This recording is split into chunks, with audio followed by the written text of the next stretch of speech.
Nous sommes sur un territoire qui a été pionnier sur les questions d'invention et d'innovation pour le monde industriel, notamment au XIXe siècle, et qu'il y a à la fois donc cette culture et puis cet esprit ici de trouver toujours les nouveaux outils qui font rebondir l'économie. Donc aujourd'hui, le design est un de ces nouveaux outils, donc il est tout à fait logique que Saint-Étienne ait souhaité se reconvertir d'une certaine façon par la création.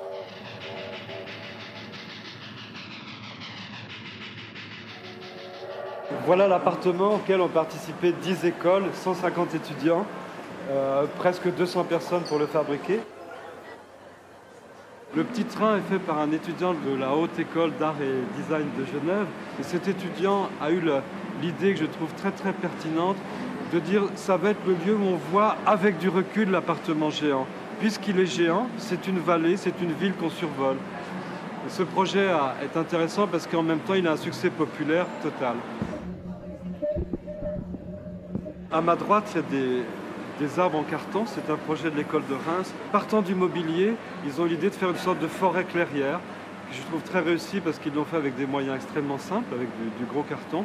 Ça fonctionne, ça occupe, je trouve, de façon assez élégante et sobre l'espace. C'est un peu idéal que des étudiants fassent un travail aussi fini et aussi efficace. Reims également a créé ce grand porte-manteau qui est inspiré de... J'ai vu la photo qu'il a inspirée, c'était un étal de marchands de jeans à New York qui avait ça dehors, c'est assez extraordinaire. Donc le jeune homme qui l'a fait s'en est inspiré.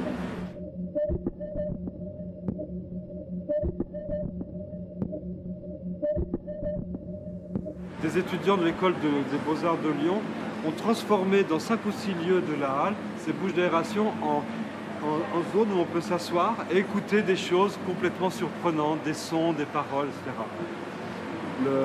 Juste derrière le canapé géant, en fait le canapé a été disposé dans une fosse qui existait dans cette halle.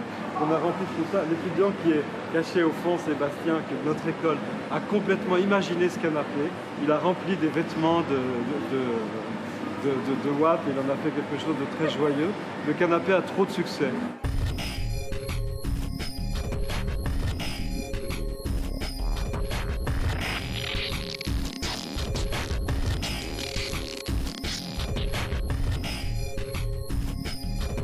Alors donc moi je suis ingénieur du son et designer sonore et donc je suis intervenu aux côtés de Michel Philippon, le commissaire d'exposition sur l'appartement géant, pour coordonner l'ensemble des projections qui sont au nombre de 8 sur cet appartement.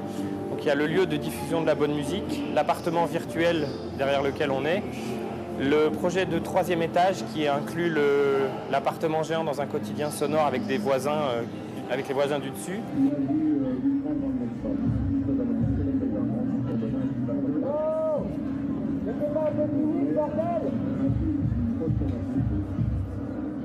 Le projet du petit robot aussi qui se balade un petit peu dans l'appartement et qui se fait arrêter par le public qui passe et donc donne des phrases de critique d'art. Comment dirais-je? Je veux que ce lieu soit le reflet de la philosophie créative du chef. Comment vous expliquez mon projet en français pour une proposition compréhensible? Je ne vois pas d'autres mots. Je dirais que c'est assez light.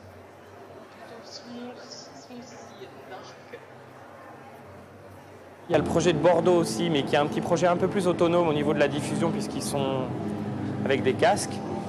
Et donc mon travail avec les étudiants a été de superviser, on va dire, l'aspect technique pour les aider à trouver une adéquation entre les idées qu'ils avaient et les moyens de les mettre en place. Alors, c'est un peu la chansonnette. Encore une autre, donne-nous encore une, hein, dis donc je t'en prie, ah, encore une.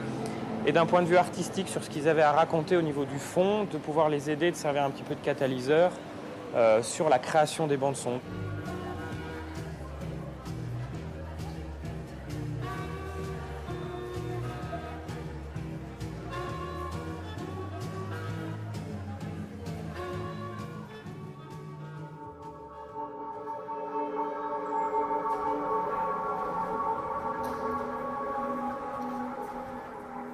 Cette exposition dans laquelle nous sommes s'appelle le N-1 et est une exposition donc consacrée à la recherche et à l'expérimentation en design graphique, numérique et sonore dans les écoles d'art.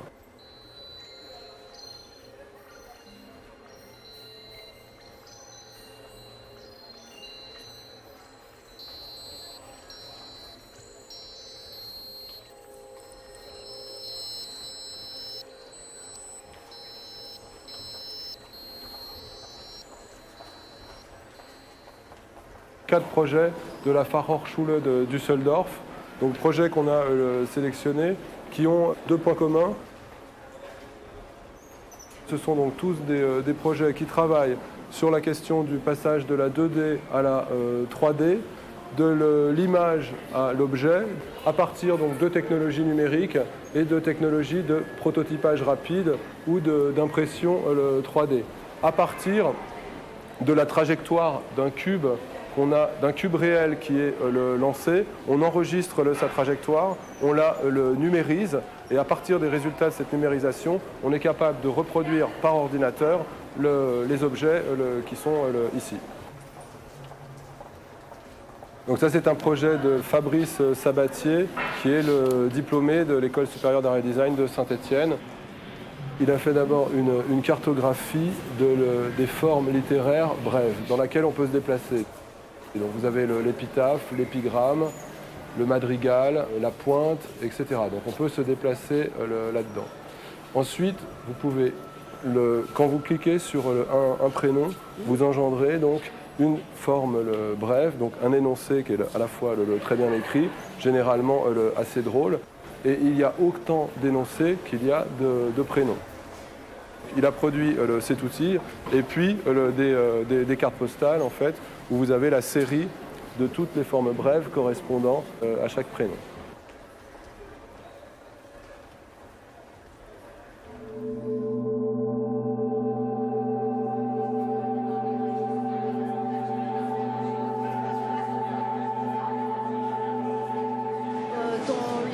Vraiment 2008, c'est la préoccupation des designers quant à l'utilisation de matériaux respectueux de l'environnement et également sur le cycle du matériau, c'est-à-dire jusqu'à l'étape de recyclage de celui-ci.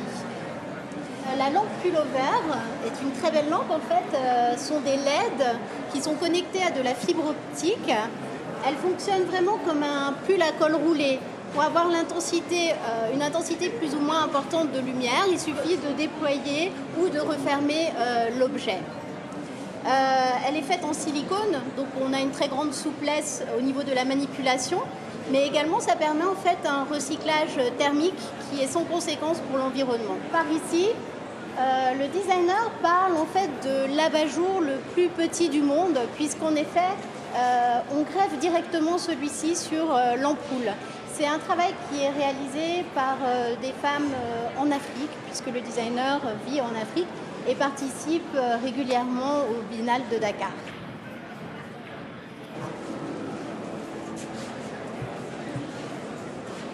Toujours dans cette notion de détournement et d'humour, une lampe chien avec les cônes qu'on place sur la tête des animaux lorsqu'ils sont malades. Les mêmes designers ont réalisé une lampe très performante qui permet à des personnes qui travaillent dans la science ou qui manipulent des petits objets comme les orfèvres de pouvoir avoir une précision importante. Fiat Lux est une lampe dessinée par Constance Guisset. Le principe est en fait que l'interrupteur est une petite sphère qui reste en lévitation autour de la grande sphère. Donc quand on l'éloigne, la lampe ne produit plus de lumière. La finalité du design, ça n'est pas l'objet, l'image, le service, l'environnement. Le sujet, c'est la vie. Et ces objets, ces images, ces environnements sont en fait la concrétisation de propositions de mode de vie. C'est vrai pour une entreprise qui fabrique un nouvel objet et propose un nouvel usage. C'est vrai pour une ville qui propose de nouveaux services. Et dans tous les cas, je crois que ce qui réunit tous ces acteurs avec les designers, c'est la nécessité d'une conscience dans ce design. Et je pense, enfin j'espère en tout cas, qu'à travers les partis pris des différents commissaires ici, on sent fortement cette conscience. Et c'est là, je crois, très transversal aux expositions, quel qu'en soit l'axe.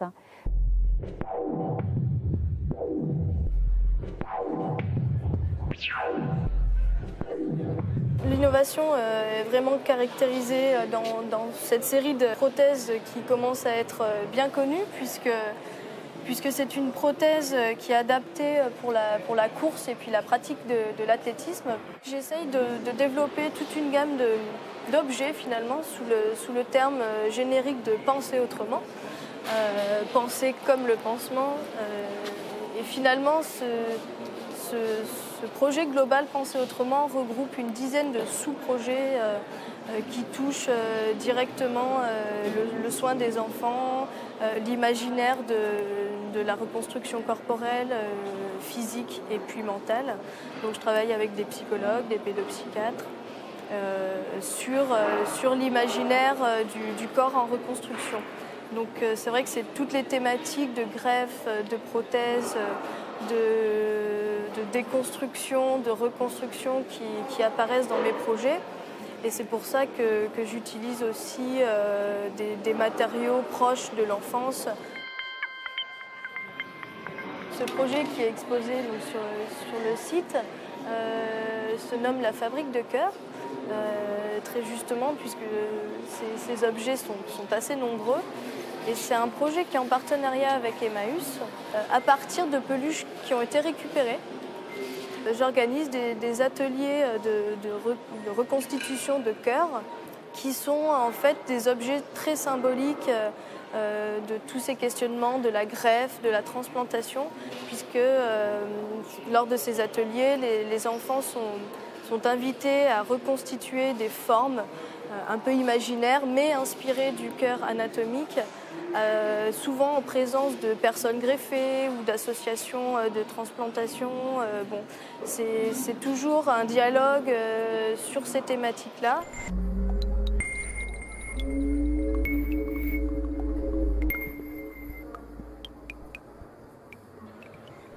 Moi, je pense que le design est au cœur du process industriel, mais aussi de la consommation. Le design, ce n'est pas l'habillage, ce n'est pas l'emballage. Le design, il est présent depuis le début, où on conçoit un objet, quand on innove, jusqu'au moment où on va pouvoir le retrouver dans sa vie quotidienne. Et donc, qu'il y ait de la conscience dans le design me paraît répondre à l'esprit même du Corbusier, qu'on connaît bien ici à Saint-Étienne, qui disait « l'architecture, bien sûr, c'est un métier, mais c'est d'abord une tournure d'esprit ». Ici, c'est une grande ville industrielle née du 19e siècle. Le charbon, l'acier, c'était les moteurs du développement. Et aussi le chemin de fer, puisque la première ligne de chemin de fer en France est née ici à Saint-Étienne. Alors à l'époque, on parlait art et industrie, mais parlons aussi l'art et la ville, l'art et la vie quotidienne. C'est ça qui est essentiel dans le design, c'est de mêler tout cela. Et au fond, notre civilisation de consommation a un peu marginalisé le design. Maintenant, il revient au cœur de notre société, à la fois de production, de consommation. Il faut changer notre modèle de développement. Il faut imaginer ce qu'est le modèle de développement. Il repose, à mon avis, de plus en plus sur la dimension écologique, qui est la croissance verte, qui crée des emplois, mais aussi sur la présence du design, de la valeur ajoutée artistique, du sens que représente dans la vie quotidienne une présence artistique qui ne soit pas simplement du consommable rapide. L'idée que la beauté, l'idée que l'imaginaire soit aussi présent dans nos vies est essentielle. On l'a parfois trop oublié au nom de l'utilitaire. Donc le design, c'est l'utilitaire et l'imaginaire, et c'est ça qui est important.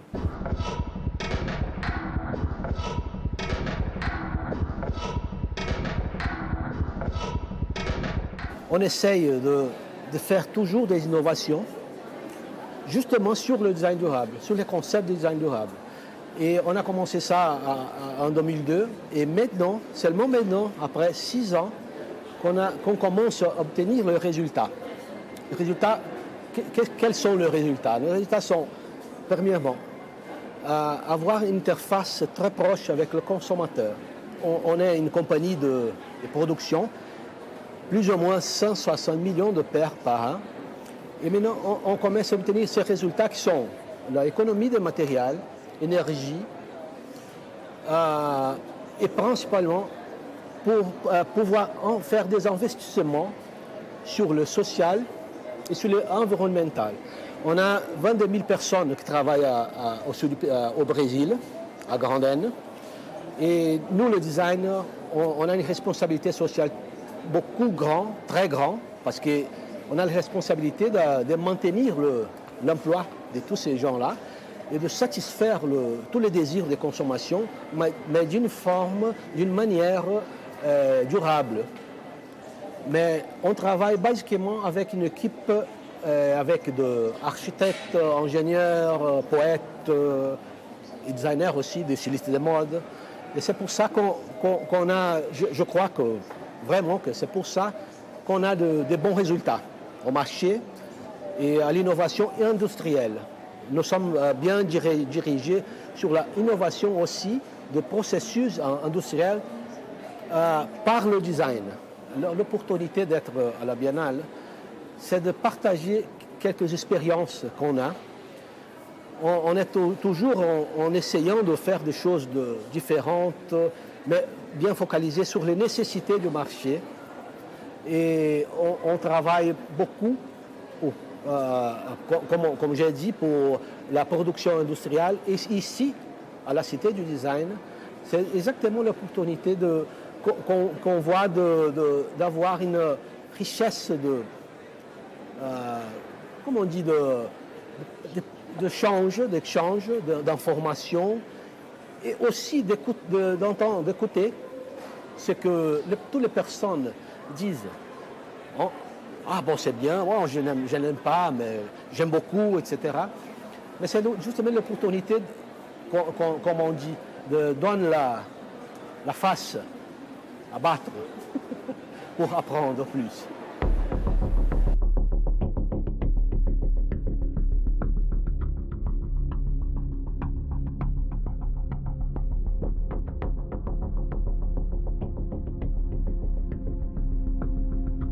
On réfléchit à des problématiques qui nous intéressent particulièrement autour de l'usage.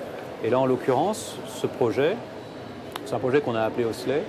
Le principe est de traiter ça comme un ensemble, un territoire de jeu ou un plateau de jeu relativement haut de gamme. Et chacune des zones de cette table de jeu va contrôler une fonctionnalité. Les ouvrants dans la maison, l'éclairage.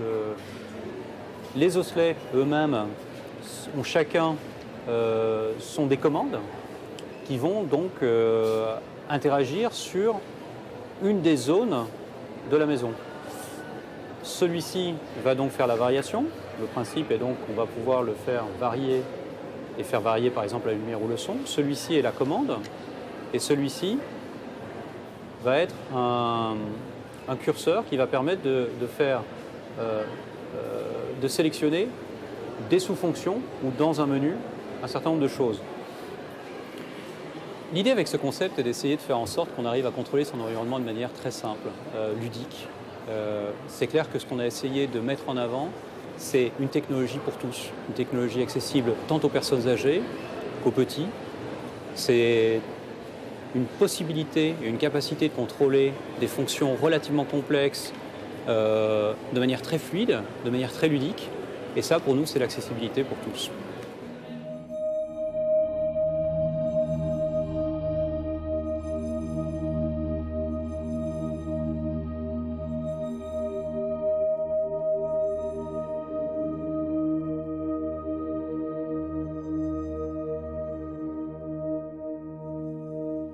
Le design, c'est toujours poser la question de l'usage. Au fond, le design aujourd'hui, il doit bien se poser la question du non-usage, en fait. Cette question du non-usage, d'être non-usager d'un service, elle est vraiment centrale, en fait, pour le design, pour la recherche en design.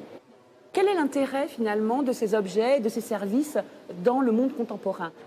Et les individus, ils ont du mal avec ces objets parce qu'ils sont devenus tellement importants, ils sont devenus tellement énormes que ça en devient difficile à gérer, en fait. Comment, en fait, trouver le nouveau on-off des objets, en fait? Quelles vont être les techniques adaptées à ce on-off? Voilà, c'est vraiment une question centrale, en fait. Non? Si. Aujourd'hui, le on-off, il ne marche pas du tout, en fait, puisque même si vous éteignez votre téléphone, vous êtes quand même dans le réseau. Et donc, cette connexion permanente, elle pose problème en termes de préservation de la vie privée, d'anonymat, je sais pas, de pas être tout le temps en état, être en retrait, enfin apaisé, pas toujours être en train de trouver des idées géniales, d'être sollicité en permanence. Et donc, obligatoirement, en fait, le design il doit se poser la question de, voilà, est-ce qu'il fait juste un objet en plus qui va encore stratifier un peu plus l'habitat, ou est-ce qu'il ne doit pas se poser d'autres questions, en fait, sur le poids de l'objet, sur les enjeux de l'objet, aujourd'hui dans la société contemporaine. Nous pensons qu'il est très important de se poser la question d'une certaine conscience du design et la façon dont le design, les entreprises, les différents acteurs, finalement abordent le monde de demain. Et ce qui est intéressant dans la démarche de John Takara, c'est avec quelle éthique il l'aborde et comment on va pouvoir aider certaines mutations pour un développement plus durable.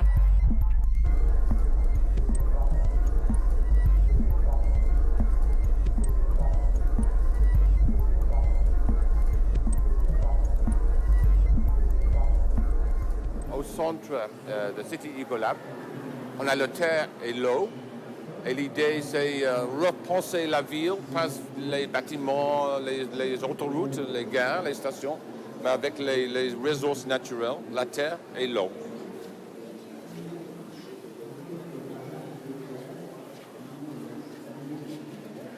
Par exemple, on a demandé des écoles, qu'est-ce que c'est l'utilisation de l'eau à votre école? Qu'est-ce qu'on pourrait faire pour le diminuer? Et on voit ici beaucoup d'exemples, des petits affiches, les designs, les choses comme ça. Et on a les germoirs actuels. Chaque enfant, chaque écolier va avec une plante directe à l'école. Et l'idée, c'est planter un aspect de City Ecolab chez lui après leur visite ici.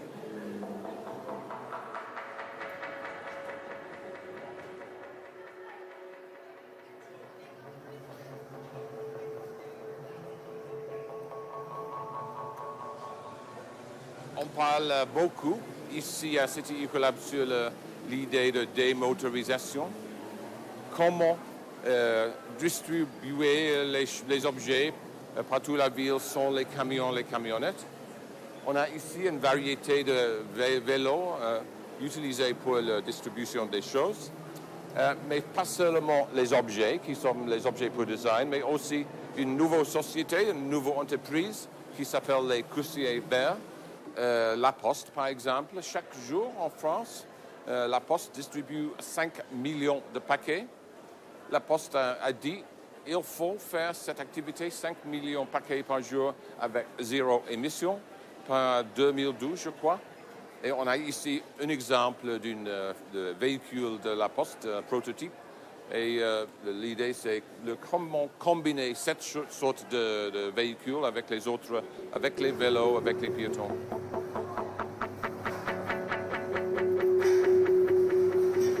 On arrive à la meilleure place de City Ecolab.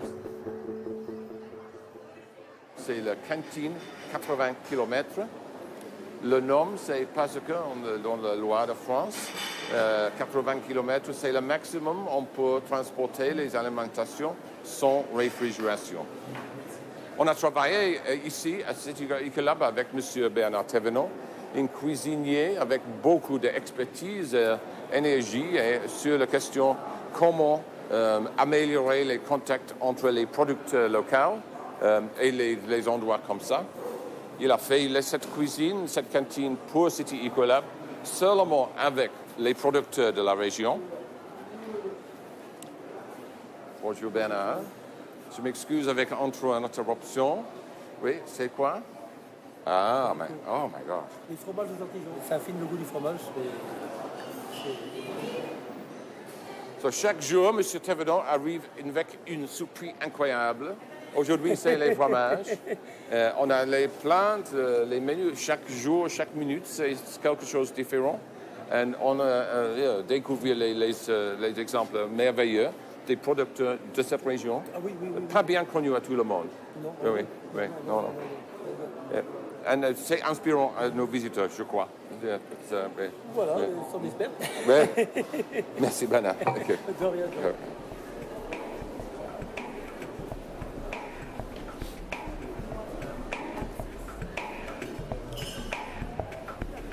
Excusez-moi. petit exemplaire magique de la cantine 80 km de Bernard Thévenot. Il y a chaque jour une thé une nouvelle quantité, les thés rouges, tous des herbes différents de cette région. Le thé rouge, les infusions oranges. On a joué 8-9 variétés d'infusions. Ils sont beaux, ils sont délicieux, ils sont d'ici.